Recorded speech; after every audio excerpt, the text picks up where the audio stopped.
Li Wujin stood at the viewing port of the transport shuttle and watched Kepler Station grow larger in the distance. The massive space station looked like a silver flower floating in the darkness of space. Its metal petals stretched out in all directions, each one the size of a small city. Lights blinked along the surface like tiny stars, and ships moved in and out of the docking bays like busy insects. This was his new home for the next year. The Galactic Technical Institute was the most famous school in known space. Students came here from hundreds of different worlds to study the most advanced sciences and technologies. And somehow, Li Wujin from Seoul Technical University had been chosen to represent Earth. He still could not believe it. 3 months ago, he was just another engineering student working on his final project. Then his professor had called him into the office and told him about the exchange program. Earth had been given one spot at the institute, one chance to show that humans could learn alongside the galaxy's brightest minds. "Why me?" Wu Jin had asked his professor that day. "Because you think differently," his professor had replied. "You solve problems in ways that surprise everyone, including yourself." Now, as the shuttle docked with the station, Wu Jin wondered if that was a good thing or a bad thing. The airlock opened with a soft hiss. Wu Jin grabbed his single bag and stepped into Kepler Station for the first time. The corridor was wide and bright, with walls that curved up and over his head. Other students walked past him and Wu Jin tried not to stare. There was a tall, thin being with blue skin and 4 arms carrying what looked like books made of light. A short, round creature with fur like silver wire rolled past on wheels instead of legs. 2 beings that looked like walking trees were having a quiet conversation in musical tones that made Wu Jin think of wind chimes. "You must be the human exchange student." Wu Jin turned to see another human walking toward him. She was about his age, with short black hair and confident eyes. She wore the same blue uniform that Wu Jin had been given, with a small Earth symbol on the shoulder. "I am Park Subin," she said with a smile. "I study xenoarchaeology here. You are Li Wu Jin, right? The engineering student from Seoul Tech." "Yes, that is me," Wu Jin replied, feeling relieved to hear Korean being spoken. "How long have you been here?" 2 years now," Subin said as they started walking down the corridor. "I was part of the first human exchange group. The aliens are still trying to figure us out, I think. We do things differently than they expect." They passed through several more corridors, each one showing Wu Jin new wonders. There were classrooms with holographic teachers, laboratories where students worked with materials that glowed and shifted like living things, and libraries where books floated in the air waiting to be read. "The institute has students from over 300 species," Subin explained as they walked. "Most of them have been traveling through space for thousands of years. Their technology is far ahead of ours in many ways, but they are curious about humans. We think in ways that confuse them sometimes." "Is that good or bad?" Wu Jin asked. Subin laughed. "That depends on your professors." They arrived at a large door marked with symbols that Wu Jin's universal translator turned into words he could read. "Quantum lock theory and application. Professor Vexton." "This is your first class," Subin said. "Professor Vexton is famous throughout the galaxy. He is an expert on ancient technologies, especially the puzzles and locks left behind by extinct civilizations.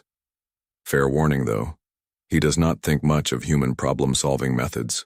The door opened and they walked into a circular classroom. The ceiling was transparent, showing the stars beyond the station. Workbenches were arranged in a circle around a central platform where the professor would stand. About 20 students were already seated, representing at least a dozen different species. Wu Jin took a seat next to Subin and looked around at his new classmates. There was a being that looked like it was made of living crystal, tall and elegant with light flowing through its body. Another student had 6 arms and compound eyes like an insect. A third looked like a cross between a dolphin and a person, with smooth gray skin and a long snout. "That is Grixmole," Subin whispered, pointing to the 6-armed student. "She is probably the smartest being in this class. Her species can process 17 different thought streams at the same time, and that is Thyla." She indicated the dolphin-like being. "Her people are natural mathematicians. They see numbers the way we see colors. Before Wu Jin could ask more questions, the professor entered. Professor Vexthon was unlike anything Wu Jin had ever seen. He was tall and thin, standing nearly 3 meters high. His body was made of what looked like living crystal, similar to one of the students but much more complex. Colors flowed through his transparent form like slow lightning, blues and greens and purples that shifted with his movements. When he spoke, his voice had a musical quality that reminded Wu Jin of singing crystal glasses. "Welcome to quantum lock theory and application," Professor Vexthon said, his crystal body pulsing with golden light. "This course will challenge your understanding of space, time, and the nature of intelligence itself. We will study the greatest puzzles left behind by ancient civilizations. We will learn to think like beings who mastered technologies we can barely comprehend." The professor's gaze swept across the classroom and paused when it reached the two humans. "I see we have exchange students from Earth this cycle. Humans are known throughout the galaxy for their creative chaos. However, this course requires methodical precision that takes cycles to master. You will need to learn to think systematically, not emotionally." Wu Jin felt his cheeks grow warm. He had not even started yet, and the professor was already doubting his abilities. Professor Vexthon moved to the center of the room and gestured with one crystalline hand. A holographic display appeared showing complex mathematical equations and geometric patterns that hurt Wu Jin's eyes to look at directly. "The beings we call the Builders vanished from the galaxy over 10,000 years ago," the professor continued. "They left behind technologies that we still do not fully understand. Their quantum locks are perfect examples of their advanced thinking. These devices require understanding of 17 different mathematical principles, 4-dimensional geometry, and quantum probability matrices." More holograms appeared, showing strange objects that looked like geometric sculptures covered in moving symbols and patterns. "Each lock is a test," Professor Vexthon explained. "The Builders created them to challenge future civilizations, to prove worthiness to access their knowledge. Some locks have remained unsolved for millennia. The greatest minds of our species have spent entire lifetimes trying to understand just one Builder lock." A student raised one of her 6 arms. "Professor, what happens when a lock is solved?" "They reveal their secrets, Grixmol," the professor replied. "Advanced technologies, scientific principles, sometimes even star charts to hidden worlds. But the solving is the true challenge. It requires perfect logic, systematic analysis, and computational precision." Wu Jin found himself staring at the holographic locks with growing interest. They reminded him of something, though he could not quite place what. The way the symbols moved and shifted, the way the geometric pieces seemed to flow into each other, it was familiar somehow. "Your first assignment," Professor Vexthon announced, "will be to study the basic principles of Builder lock construction. You will work in teams to analyze the mathematical foundations. This will take several weeks of careful study before you are ready to even attempt solving a simple practice lock." The class ended and students began to file out. Subin gathered her things and waited for Wu Jin, who was still staring at the holographic displays. "Earth to Wu Jin," she said with a smile. "Class is over." "Sorry," he said, shaking his head. "Those locks, they look like puzzles my grandfather used to make. He was a carpenter, and he would create these wooden puzzle boxes. You had to find the right sequence to open them. I spent hours as a kid trying to figure them out." Subin raised an eyebrow. "You think Builder quantum locks are like wooden puzzle boxes?" "Maybe not exactly the same," Wu Jin said as they left the classroom. "But the principle feels similar. Find the pattern, understand the logic, make the right moves in the right order." "I would not let Professor Vexthon hear you say that," Subin warned. "He takes these things very seriously. Builder locks are considered the highest form of intellectual challenge in the galaxy." As they walked back through the corridors of Kepler Station, Wu Jin could not stop thinking about those locks. Something about them called to him, like a puzzle waiting to be solved. He just hoped he would get the chance to try. 3 weeks had passed since Wu Jin's first day at the Institute. He had spent countless hours in the library, studying Builder mathematics and quantum theory. His head was full of equations that seemed to twist and turn like living things. Sometimes he wondered if his brain was built wrong for this kind of learning.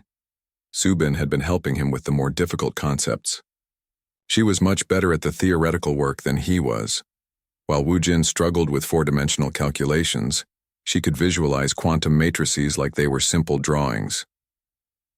The key is not to think of them as numbers, she had explained during one of their study sessions. Think of them as relationships. Everything connects to everything else. But despite all their studying, Wu Jin still felt lost most of the time. The other students seemed to understand things that made no sense to him. When Griximol talked about probability cascades, her 6 arms would move in patterns that somehow helped her think. When Thyla discussed quantum harmonics, musical sounds would come from her throat that made the equations clearer to her classmates. Wu Jin just felt human. Very, very human. Today was different, though. Professor Vexthon had promised to show them their first real builder lock. Not just holograms in theory, but an actual artifact from the ancient civilization. The classroom was more crowded than usual. Word had spread through the institute that Vexthon was finally going to bring out one of the legendary builder devices. Students from other classes had asked permission to observe. Even some of the faculty had come to watch. Professor Vexthon entered carrying a metal case that seemed to shimmer with its own light. His crystal body was pulsing with excited energy, colors flowing faster than Wu Jin had ever seen. Today marks an important moment in your education, the professor announced. You will see your first authentic builder quantum lock. This particular device has been studied by researchers for over 800 years. It represents the beginning level of builder puzzle design. He placed the case on his desk and opened it carefully.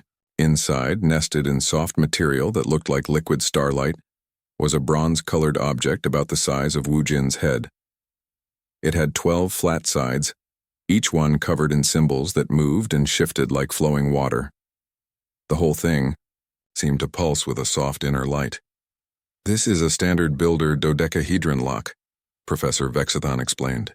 Level 1 difficulty, which means it should only take a team of advanced students about 6 standard weeks to solve, working together with computational aids.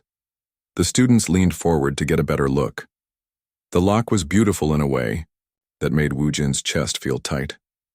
The moving symbols reminded him of Korean calligraphy, flowing and graceful.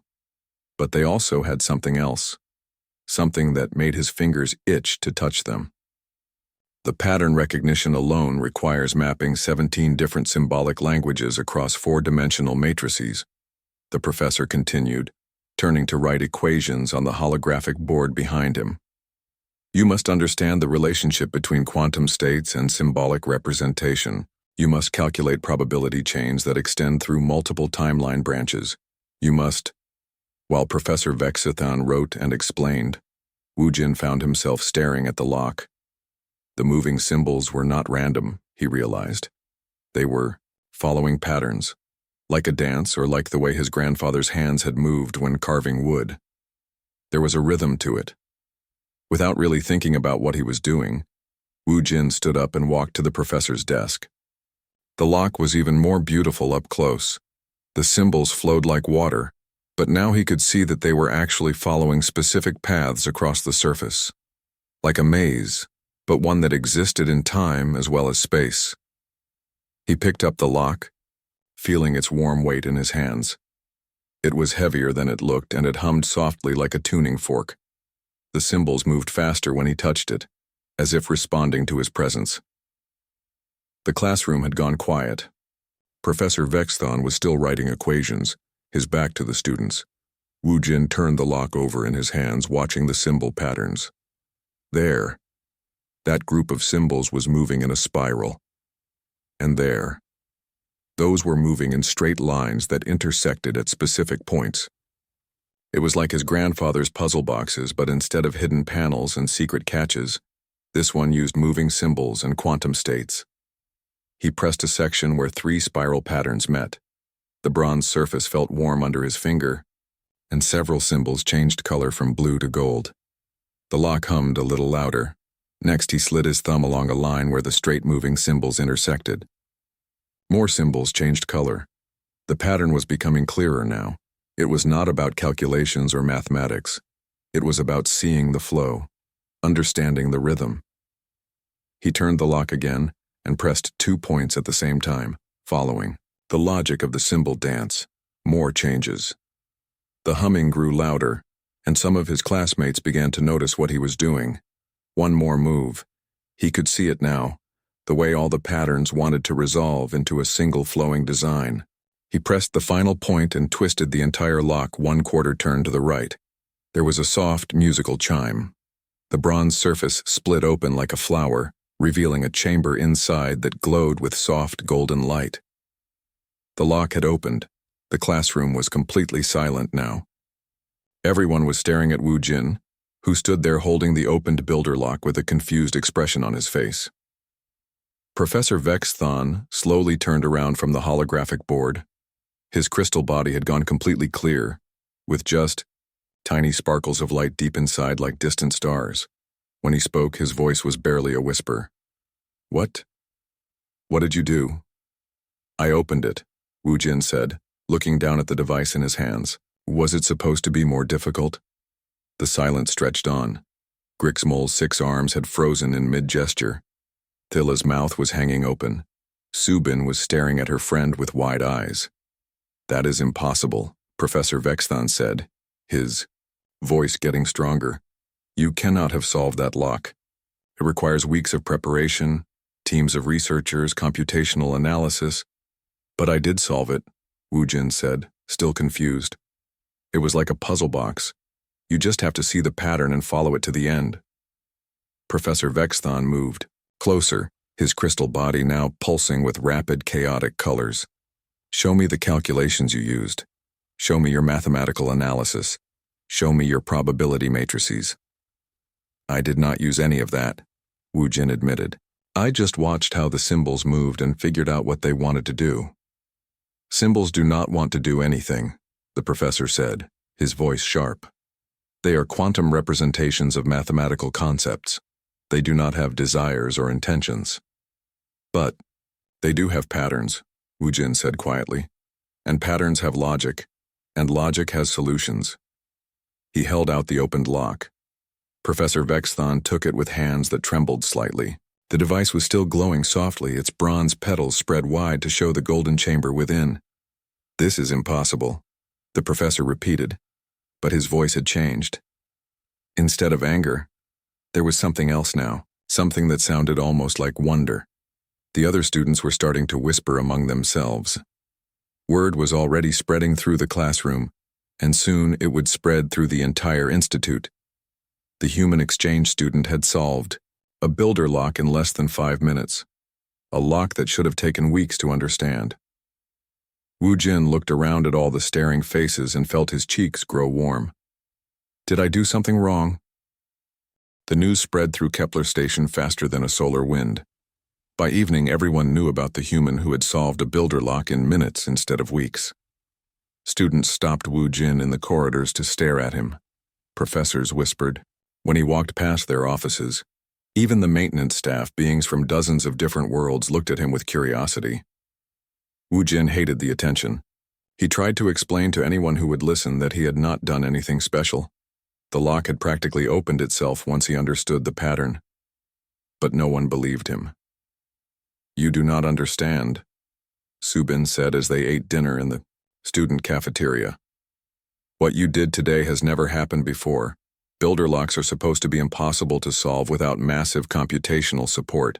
The greatest minds in the galaxy spend years studying them. But it was not that hard," Wu Jin insisted. "It was just like the puzzle boxes my grandfather made. Once you see how the pieces want to move, the solution is obvious." At the next table, 3 students from the Advanced Quantum Studies program were talking about him in voices they thought were quiet. Wu Jin's universal translator picked up fragments. Impossible mathematical intuition. Perhaps humans process spatial relationships differently. Should be studied. "I do not want to be studied," Wu Jin said quietly to Subin. "I just want to learn and go home," but it was too late for that. The next morning, Wu Jin found a message waiting for him. "Report to Dean Kethara's office immediately." Dr. Kethara was a tall, elegant being from the Centauri system. Her people were known throughout the galaxy for their logical minds and careful thinking. She had been Dean of Advanced Studies at the Institute for over 60 years, and her reputation for precise analysis was legendary. Her office was circular, with walls covered in mathematical equations from dozens of different civilizations. The ceiling showed a real-time view of the galaxy, with tiny lights marking the locations of major academic institutions. "Mr. Lee?" she said when Wu Jin entered. "Please sit down. We need to talk." Wu Jin sat in the chair across from her desk, feeling like a student called in for breaking rules. Dr. Kithara studied him with large silver eyes that seemed to see everything. "Yesterday you solved a builder lock that has puzzled researchers for 8 centuries, she said. "I need to understand how this is possible. Was the device defective? Did you have prior knowledge of the solution? Did you use some kind of computational aid?" "No, nothing like that," Wu Jin said. "I just looked at it and saw the pattern." Dr. Kethara made a note on a datapad. "Describe this pattern to me." The symbols were moving in groups. Some moved in spirals, some in straight lines. They were like dance partners, each one following its own steps but all part of the same dance.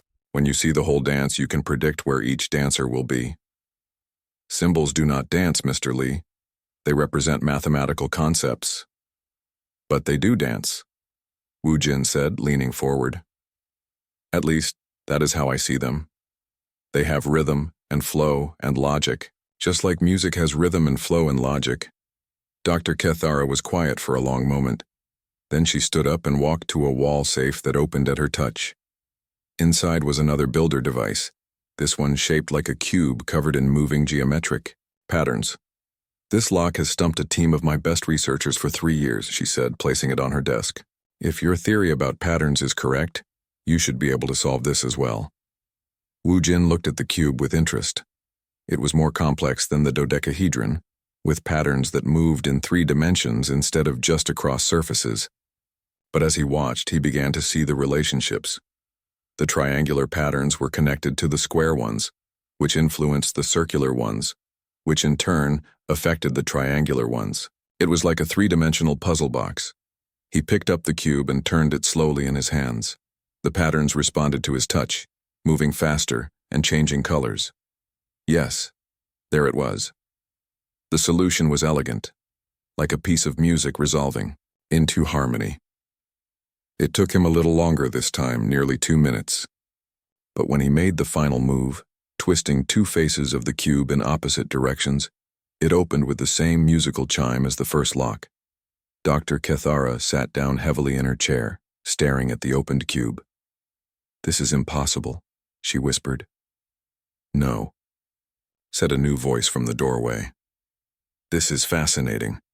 They turned to see Professor Vexithon entering the office. His crystal body was pulsing with rapid colors, and he carried a bag that clinked softly as he walked. "Dean Kethara," he said, "with your permission, I would like to conduct a more thorough test." He opened his bag and began placing builder locks on the desk. There were 7 of them, each one different in shape and complexity. Wu Jin recognized some of the forms from his studies: a sphere covered in flowing script, a pyramid with shifting geometric patterns, a twisted ring that seemed to exist in more than 3 dimensions. "These are some of the most difficult builder locks in our collection," Professor Vexthon explained. "Each one represents years of study by teams of experts. If Mr. Lee can solve even one more, we will know we are dealing with something unprecedented." Wu Jin looked at the collection of locks spread across the desk. They were all beautiful in their own way, each one a masterpiece of ancient engineering and artistry. And they all had the same quality he had noticed before. They were like puzzles, waiting to be solved. He started with the sphere. The flowing script moved like water across its surface, but there was structure underneath the flow. Letters connected to other letters in chains that wrapped around the sphere's surface. When he found the beginning of the chain and followed it to its end, pressing the final symbol, the sphere split open along invisible seams. The pyramid was next. Its geometric patterns shifted and rotated, but they were following mathematical rules. It was like watching a complex equation solve itself in real time. When he aligned the patterns correctly, pressing 3 faces simultaneously, it unfolded into a star shape. One by one, he solved them all. The twisted ring took the longest, nearly 5 minutes, because its multi-dimensional nature made it hard for his human brain to visualize completely. But even that one yielded its secrets when he stopped trying to understand it mathematically and started feeling for its logical rhythm. When he finished, the desk was covered with opened builder locks, each one glowing softly in the light from the window. Professor Vexathon and Dean Kethara sat in complete silence. "How?" Dean Kethara finally asked. "I do not know," Wu Jin said honestly. "They are just like puzzles. Complicated puzzles, but puzzles all the same. And I have been solving puzzles my whole life." Professor Vexthon leaned forward. "What do you mean your whole life?"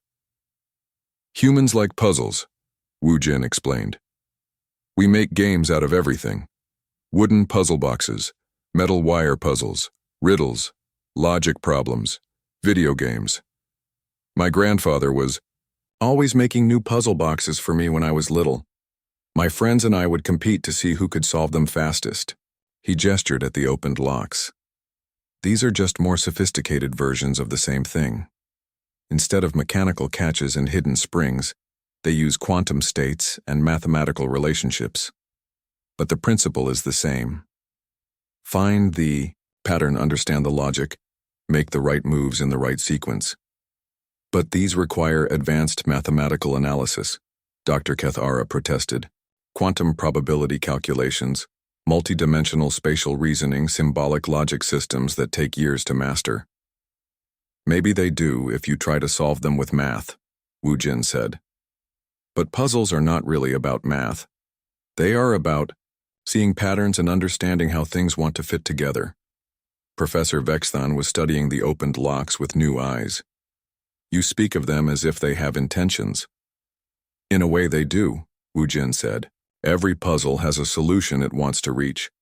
The challenge is figuring out what that solution looks like and how to get there.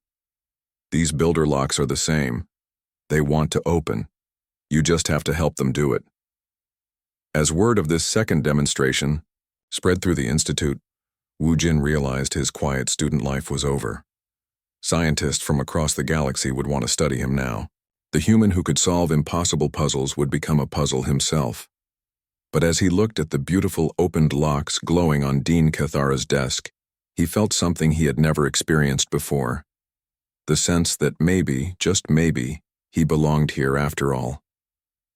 Within a week, Kepler Station had transformed into the center of galactic attention.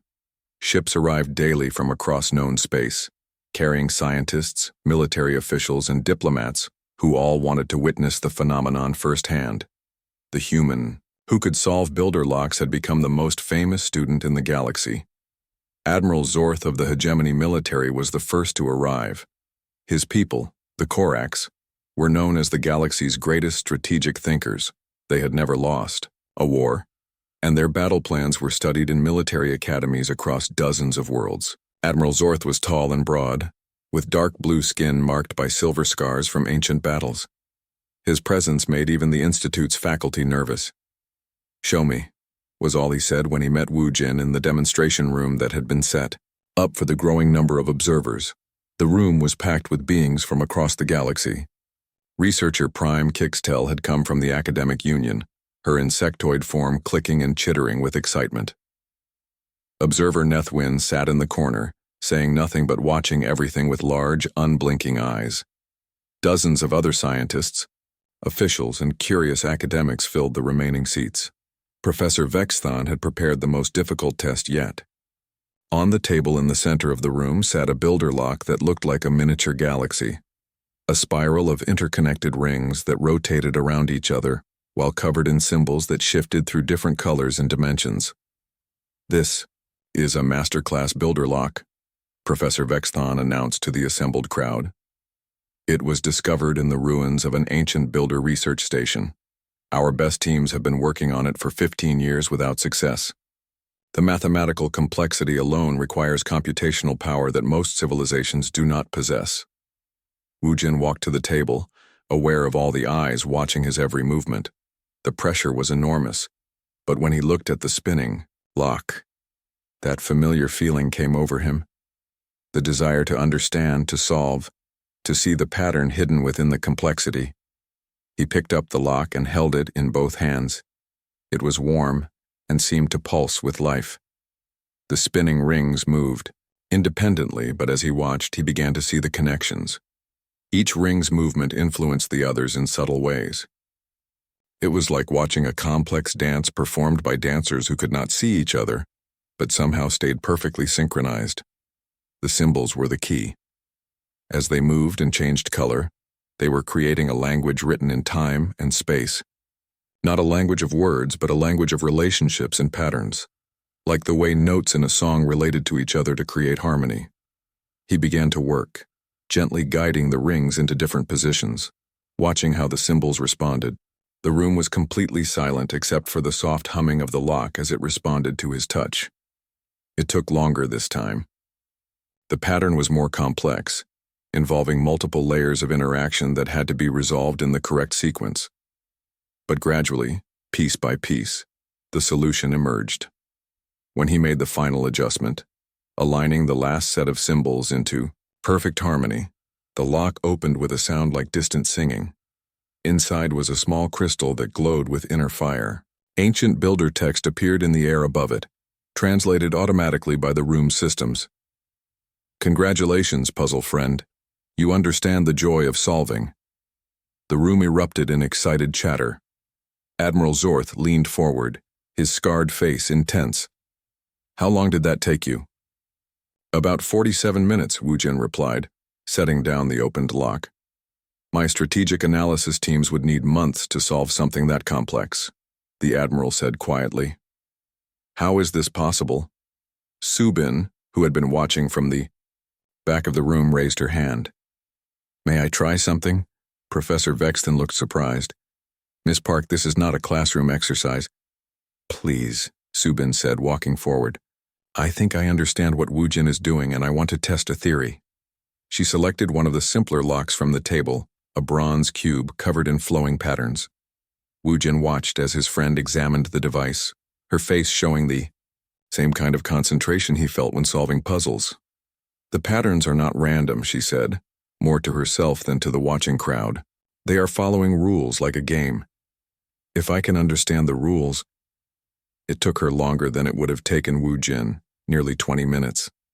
But eventually, with a soft chime, the cube opened in her hands. The room was silent again. Then, researcher Prime Kixtel began clicking rapidly, her insectoid form vibrating with excitement. "2 humans," she clicked in her translated voice. "2 humans can solve builder locks. This is not an individual anomaly. This is a species trait."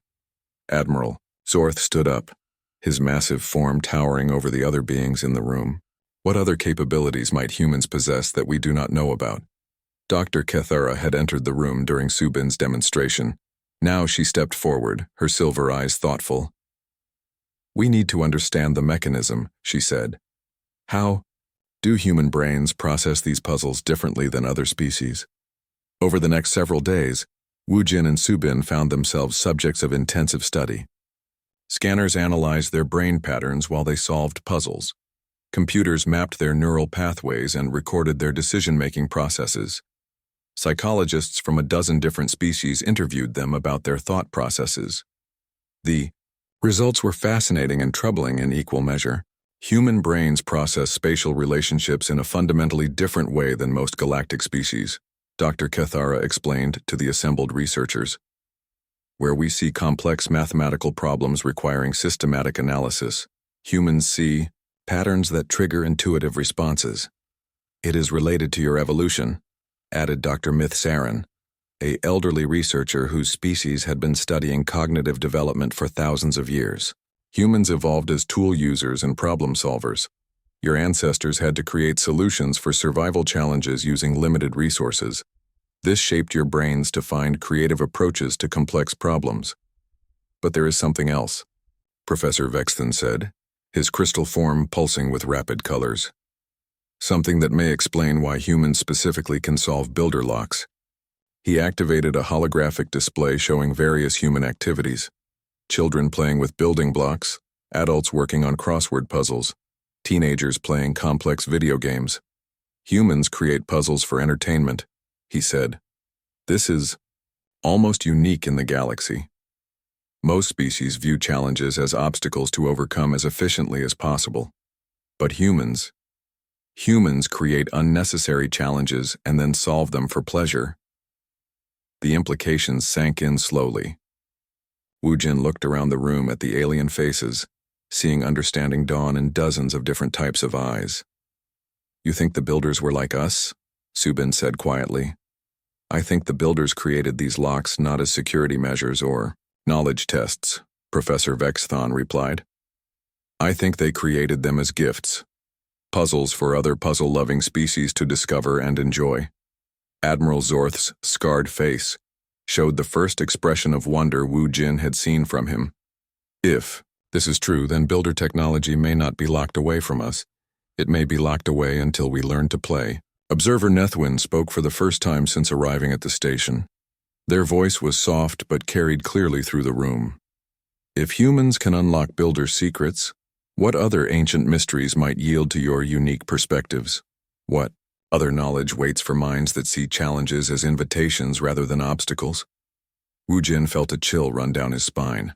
He had come to Kepler Station as an exchange student, hoping to learn about alien technology and maybe make his family proud. He had never imagined that his ability to solve his grandfather's puzzle boxes might be the key to unlocking secrets that had been hidden for 10,000 years. But as he looked at the opened builder locks scattered across the demonstration table, each one glowing softly with ancient light, he began to understand that this was only the beginning. Somewhere out in the galaxy, there were more puzzles waiting. More challenges left behind by a species that, like humans, believed that the best problems were the ones you solved just for the joy of solving them. The game, as his grandfather might have said, was just getting started. 3 months had passed since Wu Jin first opened a builder lock, and Kepler Station had become the unofficial center of builder research in the galaxy. Scientists worked around the clock, studying every aspect of human puzzle-solving abilities. Wu Jin had helped solve over 200 builder locks of various complexities, each one revealing new insights into the ancient civilization. But Professor Vexthon had been strangely quiet lately.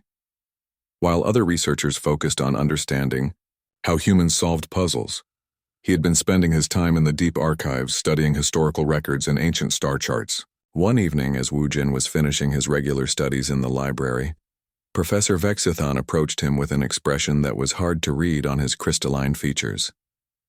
Mr. Lee, he said, his voice carrying unusual tension. I need to show you something. Something that no one outside the Institute's senior faculty has ever seen. Subin looked up from her xenoarchaeology texts. What kind of something? The reason this institute was built here, Professor Vexthon replied. The reason we chose this location in space, despite its distance from major shipping routes and inhabited systems. He led them through corridors Wu Jin had never seen before, past security checkpoints that required both genetic scans and telepathic verification. They descended level by level, going deeper into the station than Wu Jin had known was possible. The institute was not originally a school, Professor Vexthon explained as they walked. It was built as a research facility focused on a single discovery, something found drifting in space nearly a century ago. They reached the deepest level of the station, where the walls were made of some kind of dark metal that seemed to absorb light. The air here felt different, charged with an energy that made Wu Jin's skin tingle. At the end of the final corridor was a massive door unlike anything Wu Jin had ever seen. It was at least 10 meters tall and covered entirely with builder puzzle mechanisms. Hundreds of different locks, panels, and devices covered its surface in an intricate pattern that hurt to look at directly. The whole door seemed to pulse with a slow, steady rhythm, like a sleeping giant's heartbeat. This is the Master Vault, Professor Vexthon said quietly, the single largest builder construct ever discovered. We believe it contains the central archives of their civilization, all their knowledge, all their history, all their greatest achievements. Subin gasped. her archaeological training helping her understand the magnitude of what they were seeing. This would be the greatest treasure trove in galactic history. Indeed, for 97 years the greatest minds in the galaxy have tried to open this vault. We have sent expeditions of hundreds of researchers. We have built computational systems more powerful than most planetary governments possess. We have tried everything.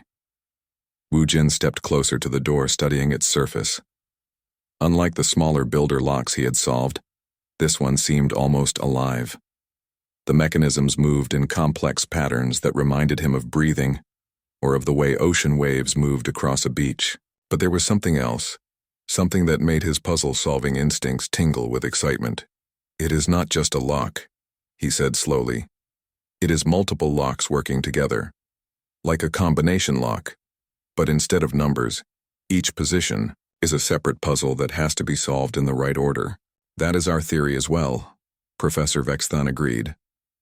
"But the complexity is beyond anything we have encountered.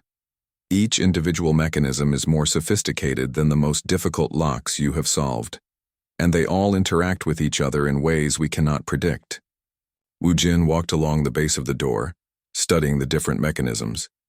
There were familiar forms, spheres, cubes, dodecahedrons, but also shapes that seemed to exist in more than 3 dimensions, puzzles that appeared to be made of pure light and devices that changed form as he watched them. "Has anyone ever tried to activate any of the individual mechanisms?" he asked. "We have tried very carefully, but whenever we attempt to manipulate one section, other sections change in response. It is as if the entire door is a single integrated puzzle rather than a collection of separate locks." Subin had been studying the overall pattern of the door. "Wu Jin, look at this. The arrangement is not random. See how the different types of locks are distributed across the surface?" She was right. The seemingly chaotic collection of puzzles actually followed a subtle pattern. Geometric locks were clustered in certain areas, while symbolic locks formed flowing lines that connected different sections. Light-based puzzles created a web of connections that unified the entire surface. "It is like a game board," Wu Jin realized. "A massive 3-dimensional game board where each move affects the entire system." Professor Vexthon's crystalline form began to pulse with rapid colors. "You think you can solve it?" "Not alone," Wu Jin said, looking at Subin. "But maybe together. If it really is a game, then it might be designed for multiple players." "That is incredibly dangerous," Professor Vexthon warned. "If you make a mistake, the security systems might activate. We have no idea what defenses the builders might have installed. But if we do nothing, the vault will stay closed forever," Subin pointed out, "and all that knowledge will be lost." Over the next week, they prepared for the attempt. The entire senior faculty was consulted, safety protocols were established, and medical teams were put on standby. The risk was enormous, but so was the potential reward. When the day came, dozens of observers gathered in the chamber outside the vault. Admiral Zorth had returned to witness the attempt, along with representatives from major governments and research institutions across the galaxy. Everyone understood they were about to witness either the greatest archaeological discovery in history or a spectacular failure that might destroy the vault forever. Wu Jin and Subin stood before the massive door, feeling small in the face of its ancient complexity. But as they studied the puzzle mechanisms, the familiar feeling came over both of them. This was just a very large, very complex puzzle, and they were very good at solving puzzles. They started with the simplest mechanisms, the ones that looked most like the locks they had solved before, but immediately, they realized Professor Vexthon had been right. Every move they made caused changes throughout the entire door. Symbols shifted, geometric patterns rotated, and light pathways rearranged themselves in response to each small success. "It is playing with us," Subin said after they had been working for an hour. "The door is not just a lock, it is an opponent." "No," Wu Jin replied, watching the way the mechanisms moved in response to their actions. "Not an opponent, a partner. It is testing us, but it wants us to succeed. Look at how it responds when we make a good move versus a bad one." He was right. When they made moves that brought them closer to the solution, the door's response was harmonious, like a musical chord resolving. When they made mistakes, the changes were discordant and chaotic. They worked for hours, taking breaks when their concentration began to fail. The watching crowd grew larger as word spread through the station that the humans were actually making progress. Mechanisms that had been locked in place for nearly a century were beginning to move and change. By the 6th hour, they had solved nearly a third of the individual puzzles. But the remaining mechanisms were becoming more complex, as if the door was escalating the challenge as they proved their abilities. "This is amazing," Subin said during one of their breaks. "It is like the builders designed this specifically for puzzle solvers. Each success unlocks more complex challenges." "Like a video game," Wu Jin agreed. "Starting with easy levels and getting harder as you progress." The breakthrough came when they realized that some of the mechanisms required them to work simultaneously from different positions. Subin would manipulate a light-based puzzle on the left side of the door, while Wu Jin worked on a geometric lock on the right side, their actions coordinating to create a combined effect. As the hours passed, the vault door began to change in ways none of the observers had ever seen. Sections that had been dark for decades began to glow. Mechanisms that had been frozen started to move in smooth, purposeful patterns. The door's pulse grew stronger and more regular, as if something inside was waking up. Finally, after nearly 12 hours of continuous work, only one mechanism remained unsolved. It was at the very center of the door, a complex crystalline structure that seemed to incorporate elements from every other puzzle they had solved. Wu Jin and Subin stood before it, exhausted but excited. This was the final challenge, the key that would unlock 10,000 years of builder secrets. They placed their hands on the crystal simultaneously and began to work together, their movements perfectly synchronized.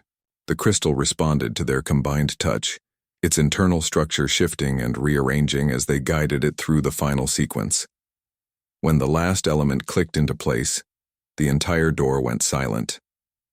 For a moment, nothing happened. Then, with a sound like the universe itself taking a deep breath, the master vault began to open. The massive door split along lines that had been invisible before, sections sliding apart with perfect precision.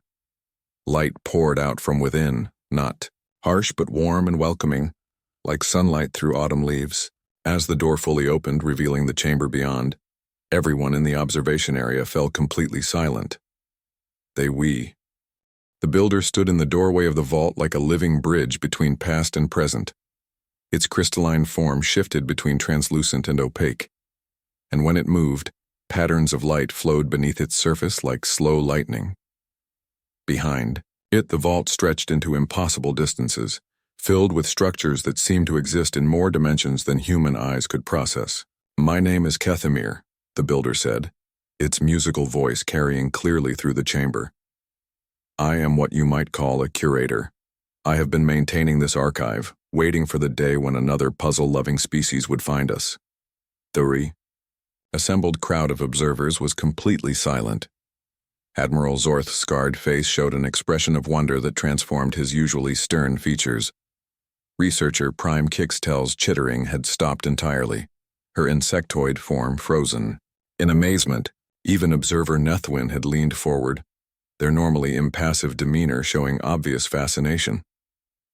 Professor Vexthan was the first to find his voice. "But the historical records, the archaeological evidence, everything indicates that your species vanished 10,000 years ago." Kethamir's laugh was like wind chimes in a gentle breeze. "We did not vanish, friend Crystal Singer. We evolved. When a species masters the art of puzzle-making at a galactic scale, the next logical step is to become puzzle masters of reality itself." "What does that mean?" Subin asked, her archaeological training making her desperate to understand. "Come and see," Kethamir replied, gesturing for them to follow. "But first let me congratulate you both. You have accomplished something remarkable, not just in opening the vault, but in understanding the true nature of our gifts." As they stepped into the vault, Wu Jin felt a strange sensation, as if the laws of physics were more like suggestions here. The space was vast beyond comprehension, with floating platforms connected by bridges of light. Holographic displays showed star charts that seemed to move and change in real time. And everywhere, there were puzzles. Not locked away or hidden, but displayed openly like art in a gallery. Crystalline structures that sang when touched, geometric forms that folded through dimensions human minds could barely grasp, light sculptures that told stories in colors that had no names. "This is beautiful," Wu Jin whispered. "All knowledge is beautiful when properly presented," Kethamir agreed. "But beauty without challenge is mere decoration. We learned long ago that the most profound truths are best discovered through play." They walked deeper into the vault, past displays that showed the history of the Builder civilization. Wu Jin saw images of a species that looked remarkably similar to humans in their early stages, gradually evolving into beings of crystal and light as they mastered increasingly complex technologies. "We were much like your species once," Kethamir explained, noticing his interest. "Tool users, problem solvers, beings who created challenges for the sheer joy of overcoming them. We built puzzle boxes from wood and stone, created games of strategy and chance, devised riddles and mathematical problems to test our minds. Just like humans," Subin said softly. "Exactly like humans. Which is why we left all of this for you to find. We knew that someday another puzzle-loving species would emerge. We hoped they would be curious enough to seek us out and clever enough to solve our challenges." Admiral Zorth had been unusually quiet during the tour, but now he stepped forward. "What happened to the rest of your species? Are you alone here?" "I am the last of the Guardians," Kethamir replied. "The others moved on to the next phase of existence. They became part of the cosmic game itself, working to maintain the balance between order and chaos that allows life to flourish throughout the galaxy." "And you stayed behind to wait for us," Wu Jin said. "Someone had to.